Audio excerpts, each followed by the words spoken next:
Hi, I'm Kim. I want to ask you a weird question. How much happiness can you handle before you start to panic? We all say we want the perfect relationship and the peaceful home. But have you ever noticed that right when things get really good, you suddenly feel the urge to burn it down? You pick a fight with your partner because they are being too nice. You get a promotion and immediately convince yourself you're going to be fired. You aren't ungrateful. You are hitting your upper limit. To a nervous system that was raised in chaos, peace feels dangerous. Peace feels like the calm before the storm. I want you to hear this from someone who lived it. This is Paris. She almost destroyed the best relationship of her life because she didn't know how to be happy. Paris, the mic is yours. It happened on our anniversary. My boyfriend had planned this incredible weekend. We were at a cabin watching the sunset. He was holding my hand. Everything was perfect. I felt this warm, glowing feeling in my chest. I felt so loved. And then the panic hit. It was too quiet, it was too nice. My brain whispered, "This isn't real, he's faking it. He probably looked at other girls today." I pulled my hand away. I snapped, "Why were you looking at your phone at dinner?" He looked confused. I wasn't. I kept pushing. "You always do this, you're distant, admit it." I wouldn't let it go. I needed a reaction. 10 minutes later we were screaming.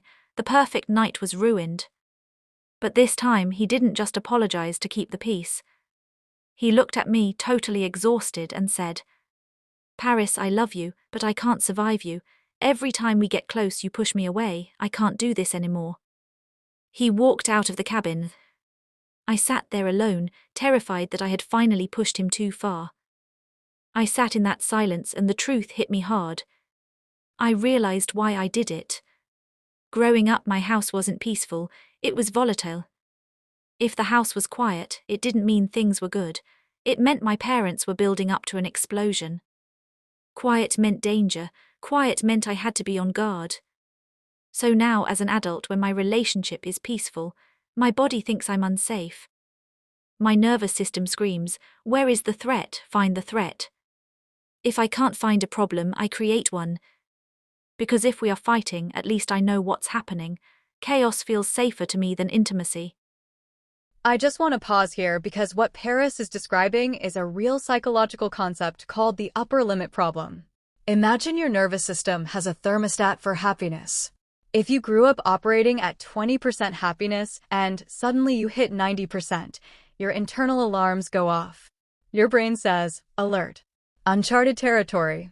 Return to baseline."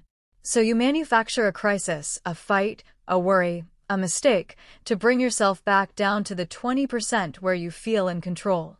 Paris, tell them how you reset the thermostat. He came back an hour later to pack his bag. I knew this was it. If I didn't fix this now, he was gone.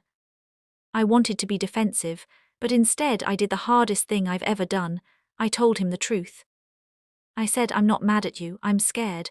When you're nice to me, I panic because I'm waiting for the other shoe to drop. I pick fights because chaos feels normal to me."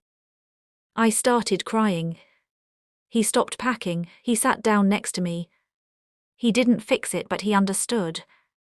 He said, "Okay, we can work on that, but you have to tell me you're scared instead of attacking me." Saving the relationship wasn't a one-time thing, it's a daily practice. I call it expanding the container. I have to stretch my ability to hold joy. The wince check. When a moment is really good, I feel a physical wince, like I'm waiting to be hit. Now, when I feel that, I don't speak. I freeze. I tell myself, "This is just the upper limit." Numbing the fear, if I feel the urge to pick a fight, I say to him, "My brain is trying to sabotage this right now. I need a minute." It defuses the bomb. Sitting in the good, I force myself to tolerate feeling good for 10 seconds longer than is comfortable. I retrain my brain that peace is safe. We are still together. It's not perfect. But last weekend we sat in silence for an hour, and I didn't panic. Paris learned that joy is vulnerable. It takes more courage to be happy than it does to be miserable. If you find yourself waiting for the other shoe to drop, maybe you are the one holding the shoe. Put it down. You are allowed to be happy. If this story helped you, please like and subscribe so we can reach more people who are secretly sabotaging their own joy. And if you are ready to expand your container, leave a sun emoji in the comments. I'm Kim, and I'll see you in the next one.